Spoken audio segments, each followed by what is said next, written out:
every company, like at Amazon, at Microsoft, and at Uber, we've got all this bottoms-up adoption very organically. None of this project was ever kind of sanctioned from the top. It never was like management came and said, let's build this. We just knew that it's needed and we build it. And we've got adoption every time. So we absolutely were sure that the world needs it.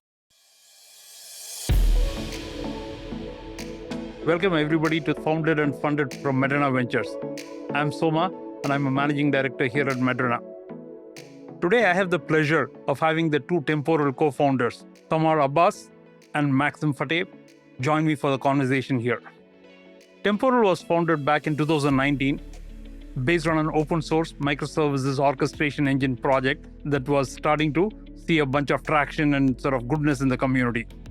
But this is a company that's the result of a decade or more than a decade-long partnership between the two co-founders who've been involved in building mission-critical platforms for developers in different companies and different environments. Today, Samar and Maxim are going to dive into the challenges of building an open-source ecosystem and keeping that community engaged and thriving, while also working on a commercial offering around that open-source project and scaling that to be a successful company. We'll also get a chance to hear from them about how to navigate and adjust a product roadmap in an ever-changing world of AI and large language models, for example. They're also going to talk a little bit about how to successfully build an early startup team and even potentially navigate through a CEO transition and many, many more interesting things. It's going to be a very compelling conversation and a must-listen for every builder out there. With that, here's Maxim and Samir. Welcome to the podcast. Thanks a lot, Soma, for having us. Really excited about our conversation. Thank you. To kick it off, for the audience sake, why don't you start with hey, what does Temporal do? And more importantly, how does it help developers? Temporal is an open source application platform which ensures durable execution of your code. So let's say if you have a function and during the execution of that function, machine crashes or another kind of hardware failure happens. What Temporal provides is it will resurrect your application in exactly the same state where it left off and continues on. So as a software developer, for you, it's like magic, like failure did not happen at all. So what does that mean? Let's imagine you have an application which is about money transfer. And during the execution of such an application, one of the transactions fails because the application crashes in the middle of it, where it debited the money from the source account but was not able to credit into the destination account. If such an application is built on Temporal as a platform, it will resurrect the state of your application on a different host, exactly where it left off with all local variables, call stack, and then continues executing from that point onwards. So what that means for you as a developer is now you can never have transactions which are left in inconsistent state. So now you won't have money transactions which are just lost in the ether. And if it was debited from an account, one account, then we as a platform provides guarantee that the entire code executes to its completion in the presence of all sorts of failures. That completely eliminates 90% of the code people are writing to deal with those infrastructure or hardware failures, essentially. So this is a very powerful primitive, which is powering a lot of applications. Like every Snapchat story is a Temporal workflow. Every Coinbase transaction is a Temporal workflow. Every Airbnb booking is a Temporal workflow. Underneath the cover, they've been kind of backed by Temporal as a platform, which is powering those use cases. You guys know a little bit about my background, but I was for a while there, involved with .NET Framework and Windows Workflow Foundation. So I really appreciate what it means to say hey, let's build an orchestration engine for workflows kind of thing. But I don't want to sort of age myself here a little too much. But let's fast forward to today. Temporal is a great solution for people who care about orchestrating workflows and managing that. I'm sure there are other solutions out there. Can you talk a little bit about why is Temporal best in class and better than all the other solutions out there? I think there are two areas which these kind of systems typically fall short of. The first one is the developer experience. Just by the nature of imposing that, you can build stateful applications through this orchestrator, which inherently gives you durability, it enforces you a certain programming model or certain restrictions that comes along with that programming model. So that's typically one area where they kind of fall short of. And the other one is, if you look at these orchestrators, have very severe limitations on scalability and performance characteristics. So this is where Temporal really shines compared to other systems out there. First of all, from a developer experience perspective, today we have SDKs in 6 languages. So if you know how to build applications in those 6 languages, you can build applications on top of Temporal. So there's a little bit of learning curve to understand the SDK, the API, and all of that. But after that, if you are a TypeScript developer, you can write Temporal workflows. So there is no extra thing that you have to learn. And then on top of that, the scalability and reliability characteristics is, I mentioned earlier, every Snapchat story is a Temporal workflow. You can imagine New Year's Eve, how many of those Snapchat stories are getting posted. So this is a system which scales horizontally with billions of workflow orchestrations, executions running in concurrently. No, I think the main point is like people can build distributed systems and large-scale systems, but the main point of this abstraction, what we call durable execution, is that it's Windows for Foundation. You kind of use code, but you actually create some sort of abstract syntax tree. And with Temporal, you just run code directly, right? So you actually can use a breakpoint. You can use a debugger. And if you say this code call ABC, it will be just ABC calls. You don't need to create like sequence of whatever tasks and so on. So it's a very different experience. And I think this experience allows you to hide a lot of complexity.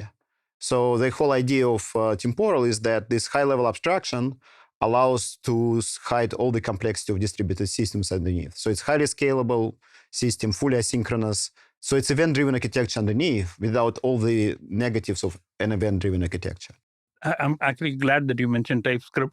It did bring back fond memories of dev days. But more importantly, it also reminded me that, hey, it's one of those things where we said, right from day one, hey, we thought about open source because we were building it on top of JavaScript kind of thing. Usually, in my opinion, at least, there is a huge chasm to cross when you go from a cool open source project to building a commercial entity or a company around that open source project kind of thing, right? For you both, what was that aha moment when you said, hey, I can see why a commercial entity around this successful open source project could make sense for the world kind of thing? Okay, first, you need to have an open source project which is successful, right? So which solves a real problem. And we proved it multiple times because this kind of the first time this idea appeared at Amazon. So I was tech lead for the simple workflow service, which kind of the first service which introduced those ideas.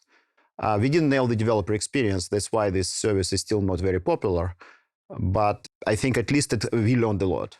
Then Samar built similar thing at Microsoft. So he pioneered a durable task framework, which later was adopted by Azure Durable Functions. So then we built it at Uber. So we had multiple iterations. Even simple workflow, the public version is the third version. So we had 3 iterations inside of Amazon. Then we had iteration within Microsoft and Uber. And so Temporal is practically 5th or 6th iteration of that. So that's why kind of we kind of learned that.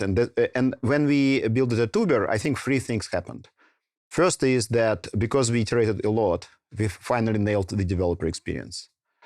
Second is that because we built it at Uber, we had the ability to prove this platform on real applications. So we got a lot of internal adoption first. For the first 2 years, we didn't get any external adoption.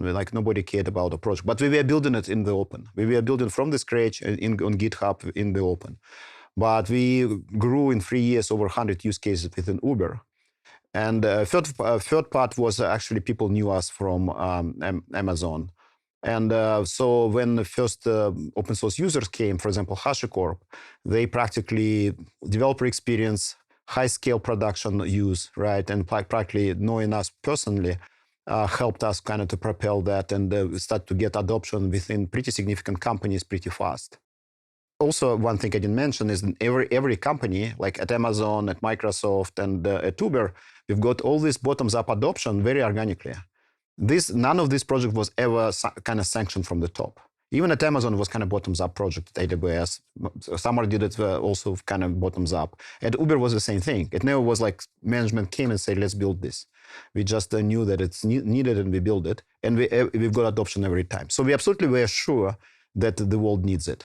And then from monetization point of view, because from the beginning it was built as a backend service, and then SDKs, and SDKs needed backend service to run, it was pretty clear how to monetize that. Because you cannot monetize a library. Okay, you can, but it's certainly super complicated. If you look every successful open source company, it's either big data or it has a persistence component, right? Like we have Confluent, we have Mongo, like in all the other similar companies. And we fit into that category very well. It's very easy to monetize it as a service. And this is what we planned. And if you look at our seed level presentations, we didn't need to pivot at all. We are practically just executing on that path. We certainly, our scope is much larger right now, and we added a lot of ideas. But our original idea about monetization as a cloud service, our original idea of building open source community, all these ideas are still the same. When I think about open source, the other thing that I always wonder is like, particularly if you're running a commercial company, you have to think about the balance between like, hey, how much energy and effort you're putting into like, keeping the open source ecosystem thriving, sort of, staying engaged with what you're doing in the open source world, while at the same time thinking about how you're moving the ball on the commercial front. Do you feel like, you're able to maintain that balance in a good way? Or do you feel like you're often struggling to get to the right balance? It's hard. It depends on your business model. Our business model is that we have fully featured open source under a very permissive MIT license. And we don't do open core. So it means that there is no crippled open source version and then enterprise version. Our open source is fully featured. And the only way we monetize is through by hosting the backend component of that on the cloud. And we also promise to our users that it's fully compatible. So if you're running our SDKs against open source version, you can switch a connection string, and within a few minutes you can run it against our cloud. But we also promise if you run against our cloud, you can switch connection string and connect to the open source without changing a line of your code. So I think that practically keeps us honest, because it means that we cannot have features which will break compatibility. And so it's pretty straightforward. We are innovating on scale, we are innovating on control plane, we are innovating on kind of our cloud features, but core abstractions on how code runs and SDKs, they're open source and they are compatible. Probably the way I would think about it is like there are three models out there that you typically see with open source companies. First one essentially is that, everything is open source, essentially. But, or the companies coming to other organizations, probably you don't want to run it yourself. Let us create a blessed build and then sell that with some kind of support contracts, which allows you to run them, essentially. Then I think probably a decade ago, you see a lot of open core models coming up, where open source, in all honesty, was more like a marketing tool. But for any meaningful application, there are features which are proprietary, which those organizations or companies were monetizing by packaging it with an enterprise offering. We are kind of, as Max explained, falls in the third category, which is we have full commitment. Open source is a big part of our strategy just because of the critical nature of applications people are building on top of us, where we have 100% commitment that the core product experience, your application, you can port that application with 0 lines of code change from open source to cloud and from cloud back to open source. And we keep ourselves honest, essentially, on the quality of the service that we are providing behind cloud, where, yes, you love durable executions. You love Temporal as a platform which enables durable execution workload. Temporal cloud is a differentiated way to run those workloads, essentially. So I think this, if you look at the next generation of open source companies, like Databricks, or even like Mongo kind of transitioning with Atlas into that model, Confluent are building Confluent Cloud. And so that we believe we were lucky enough, we started the company in an era where we started in this world, essentially. We are talking about developers, we are talking about open source. And I know that like 2 years ago, you guys started this annual replay as a way to engage with developers and the developer community. And I know that you guys have already announced that this year it's going to happen in September. Can you talk a little bit about what you envision happening there and why is it exciting for you to have this annual conference? The way we think about that conference is a few things. First of all, we believe temporal or durable execution. This is a whole paradigm shift where it's a new way of building applications. And so this is actually a conference where we just want to be broader than not only just temporal as a technology. We want it to be a real backend conference for developers who are excited about durable execution as a category play. This conference is kind of becoming where, once a year, let's renew our vows about this movement that we have started around this backend development. It doesn't have to be so hard. Why it's so hard? So this is where these users come together and then talk about their experiences of on building on top of temporal. First of all, this actually helps us build this connection with our developer community to drive feedback into the product. And this actually, like even a lot of our product roadmap is things that comes out of our interactions on these conferences. This conference is also kind of becoming how people are using and leveraging temporal for all sorts of use cases out there. For instance, last year we had 46 talks at our conference. Out of that, only 7 we were the presenters, were internal temporal employees. The rest of the talks were actually temporal users or our customers coming in and then just showcasing how they are leveraging the technology. Let's switch focus now and talk a little bit about AI.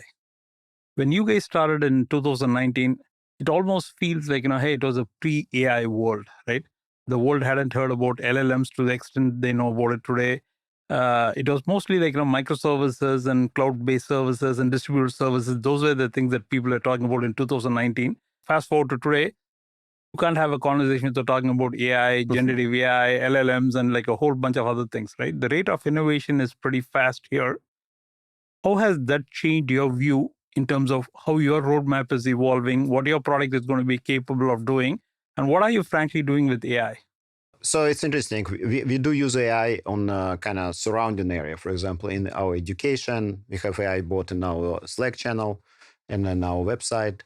But actually, core product didn't change because our core product is about making execution of code reliable and guaranteeing execution. And you wouldn't be surprised that a lot of AI companies are our clients and users.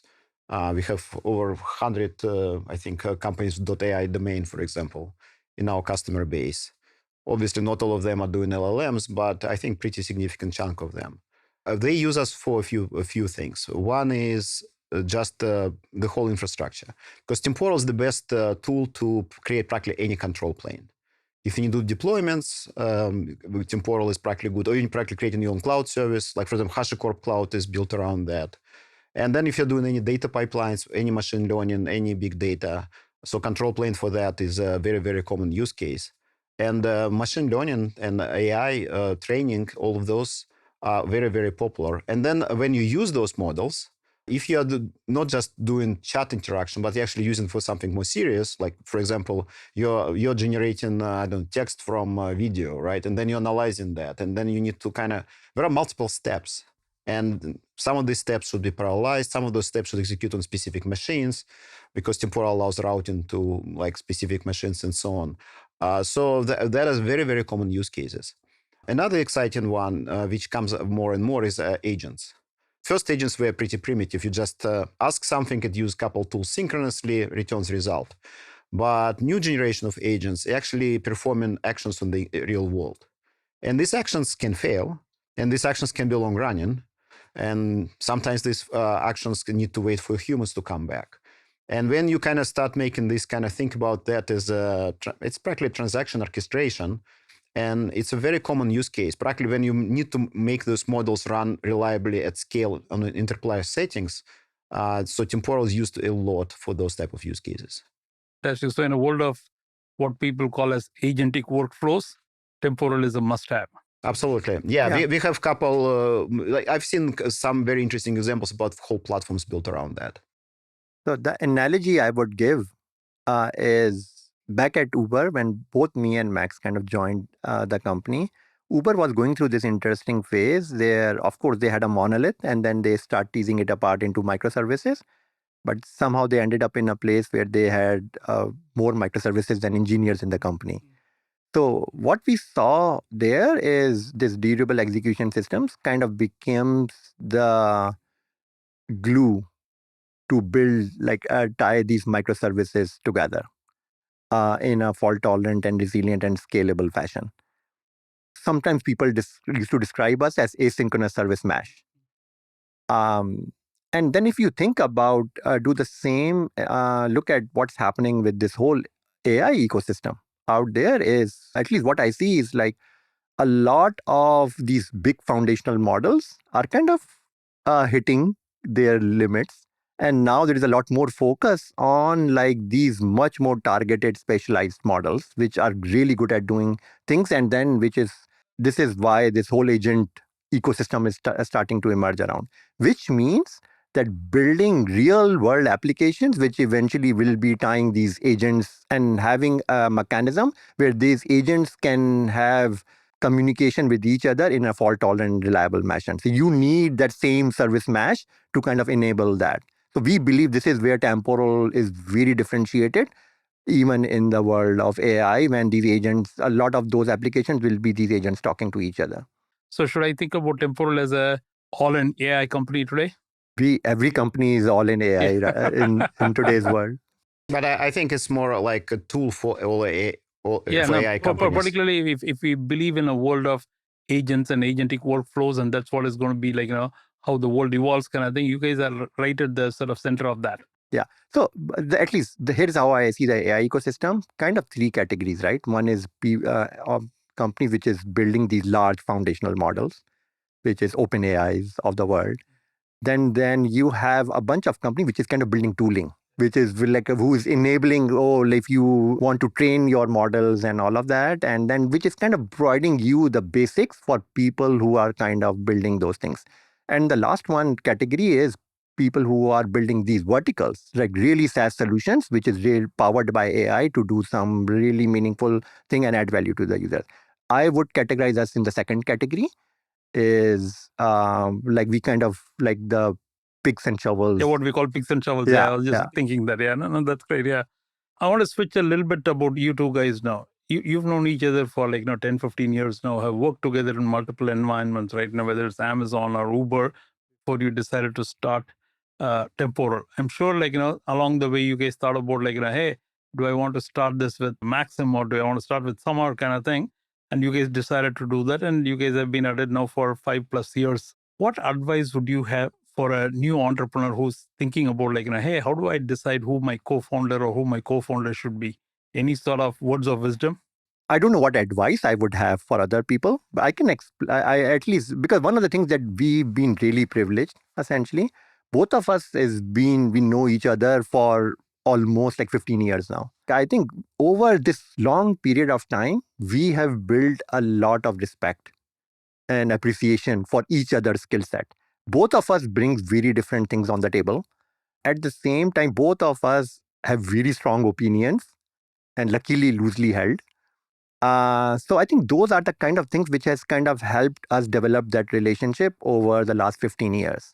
The reason I was a little bit hesitant, like what advice you would provide, because a lot of times people don't have that luxury where when they are starting a new journey, when they are looking for a co-founder, yes, you don't have 15 years to first build that relationship. Yeah. But I think for us, at least I felt that helped us a lot. That helped us to build appreciation and trust for each other and kind of knows each other's boundaries, essentially. And in all honesty, for me, I think that trust that we have accumulated over lots of years of experience working together, that really, when we were starting Temporal, I didn't even think twice. I exactly know if I want to start a company, this Max is the person I really want to start a company with. I think one thing worth mentioning is that we never were kind of people thinking about starting the company. We actually didn't discuss starting the company until we actually got first VCs talking to us. Because we were just working on the project. We were trying to solve real problem. We were doing it as an open source project, but it never was kind of, obviously there was kind of assumption maybe it will become successful one day, something will come out out of that. But reality is never was like, okay, we need to build the company, let's build something for it. It was just solving real problems and trying to make the project successful. At some point, it became successful and we started getting interest. And then we started to discuss that. And then initially, we actually were hesitant because we had good jobs and both of us never managed a single person before starting the company. So we were just ICs, just engineers. And we had good life at Uber building our project. But we just realized that the idea we had and the product we had was much larger than the company. So the full potential couldn't be realized within the company, any company, just because obviously priorities are different. And then we practically decided that taking money was the option. And yes, I don't think we had any doubts that two of us should do it together because it always was, I think, let's say even open source project wouldn't be successful, I think, if both of us weren't there. But in the last few months, you also went through a transition. You literally swapped roles, right? Maxim, you started off as the CEO, and Samar, you were the CTO. And a few months ago, you decided to sort of switch roles. Not every company goes through this transition, as seamless as it, at least you guys have made it look for the rest of the world. So tell us a little bit about the transition and what drove that and how did you manage that? When we started the company, as Max said, it's like we had absolute clarity on the product that we want to build. Both of us are first-time founders. We have very little idea what we are kind of jumping into because you can imagine building a successful company is a lot more than just a successful product, essentially. Initially, the things that really mattered is, do we have the real right strategy in place? And what's the product, how it transforms? And we made certain strategic choices when literally the day we were starting the company. A large percentage of those choices still holds. That strategy of the company is roughly exactly the same the day when we started the company, when it was just the two of us. But at the same time, what we are finding out is it's no longer just two of us. It's like over 200 people in the company. So we are assemblings of basically a real enterprise SaaS organization. We have all of those functions right now. So the organizational challenges, how everything fit together. So there is a lot more operational challenges which have started to show up, which requires a very different rigor, different kind of skill set. So then both me and Max kind of took a step back and think of, what are our core strengths that we bring on the table? And one of the things that, like, Max is amazing. One of the things that I have a lot of trust, I just build a lot of respect for Max is Max can take any problem, lift it at a high level of abstraction and solve it there. And then set the long-term direction where the company needs to be in the next 5 years. I've always been the one who is more kind of operational. What steps we need to take to deliver on that mission, essentially. And what we are finding out is a lot of those challenges and the kind of the growth phase the company is going through, the kind of operational rigor that we want to bring in is in this second category now. So it made a lot of sense for me to kind of step into the CEO role, because to be an operational CEO, to kind of bring that rhythm, to navigate through this next phase of the company growth. And although on the surface it looks like it's a role swap, but Max, for instance, Max is the CTO, but he is kind of driving product strategy, but not managing people, essentially. So it was a very conscious decision, which I feel plays to natural strengths for us as leaders in this next stage of the company. As you said, in a lot of cases, this transition happened because they have to happen. In our case, we didn't have any forcing function, technically, because, as you know, you sit on our board, that it never was like, okay, something is going wrong, we need to fix something. Actually, I think everything is going pretty well, even in this pretty tough environment. There wasn't like forced decision in any case. It was more like me realizing that, finally realizing what work of CEO is, right? And clearly understanding that further we go, much less technical the job becomes, right? It becomes very much more management and like execution. And I know that my strength is technology. My strength is product. My strength is architecture. And yes, I tried and I found that like managing people is not something I really enjoy doing. And I clearly saw that Samar, besides we started company both with zero management experience, he clearly has knack for that. He clearly can manage and he can drive the execution, I think, very, very efficiently. And I'm lucky because, as Samar said, we had such a big trust. So for me, it was like no-brainer. So I 100% trust him. So for me, giving him kind of CEO role was something which, like, I didn't hesitate at all. And I know this is, if I didn't have a co-founder like him, it would be much, much harder decision because losing control is something which most people have good reasons to fear. And I think having somebody you can trust 100%, that's why it was seamless transition. Because I think, and other part, I think funny one was that nobody disagreed. Like usually if something happens which is not natural, people usually complain or at least talk about that, right? I think everybody is like looked at us and say, yeah, it's right.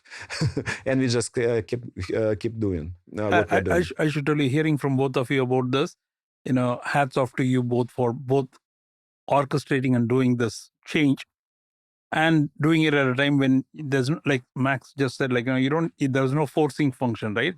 Making such decisions and doing such transitions when there is no forcing function is far better than when there is a forcing function, because you really are looking at like, hey, what is the right thing for Temporal given where the company is at this stage and what is required for the next 2, 3, 4, 5 years kind of thing. And so hats off to both of you for doing that. I also want to take this opportunity and congratulate both of you on one recent announcement you guys made. You guys just announced that, like, Sahir Assam, who is the chief product officer at MongoDB, is now on board as an independent board director at Temporal, right? I've known Sahir for many years. In fact, he and I are sitting on the board of another company. And so I've got a chance to work with him over the years. And he's a terrific fellow. So congratulations for getting him on board. But there's also a sort of an interesting decision that every entrepreneur has to go through, where at some stage in their company's life cycle, they have to start thinking about, like, hey, how do I bring on some independent board directors kind of thing? So can you share a little bit about, like, what was the thinking in terms of, hey, why do I need an independent board director now, and what attributes we are looking for as you made the decision to bring Sahir on board? For us, actually, it was pretty big decision because this is the first independent board member that we have brought in. So far, like everyone who sits on our board is either the two of us, who are co-founders, or VCs who have invested money, essentially.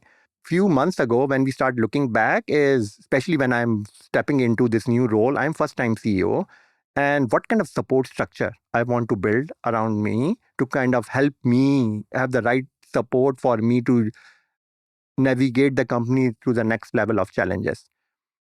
So one of the things that I really cared about is people who have been there, done that. And because for us, every new challenge coming in, every new problem is an unknown. Both of us are first principles thinker. Yes, we can apply our first principle thinking to solve problems, but it takes time. It takes a lot of trial and error to finally get to the right answer. People who have been there and done that, this is one of the criteria that we really cared about a lot. But not being there and done that in a similar kind of a setup, in a similar kind of a business that we are trying to build. So I feel Sahir is really differentiated. Like, first on many things. First of all, we ourselves as a company look up at Mongo as a business just from like the open source nature and how they grew that community to a successful business. There is a lot of learnings that we even look up to. And even more than that, one of the things that we really like about Mongo is their user base, how they operate as a company. Those are the companies, they are obsessed about developer experience. And that's what has driven help them build this engine which makes their business thrive. So based on those similarities, we just couldn't ask for a better fit for the first independent board member that we were looking for. So it just was an amazing match for us. Max, do you want to add anything to this? The only thing is that so far, it's one thing to interview somebody and decide to bring him on board. But I think after we actually he joined and we had conversations, we clearly saw that this confirmed our kind of choice, because just in very short conversation, we were able to extract so much value. And clearly we see that a lot of alignment there. Having known Sahir for a little while, I'm a huge supporter of him, and I'm so glad that he comes to the Temporal board meetings now. With that, I think it's time to wrap up. Again, I want to thank both of you for this conversation. I think we covered a lot of different sort of topics, and it was great to hear your candid perspectives and views on the product, on the company, on the open source ecosystem, on some of the organization decisions that you've had to wrestle with in the recent past kind of thing. A lot of interesting nuggets of wisdom, at least for me, in terms of how you guys are thinking and how you guys are executing. So thank you again. It was great to have you on this podcast. Thanks a lot, Soma. It was fun conversation. Really enjoyed the talk. Yeah, thanks for having us.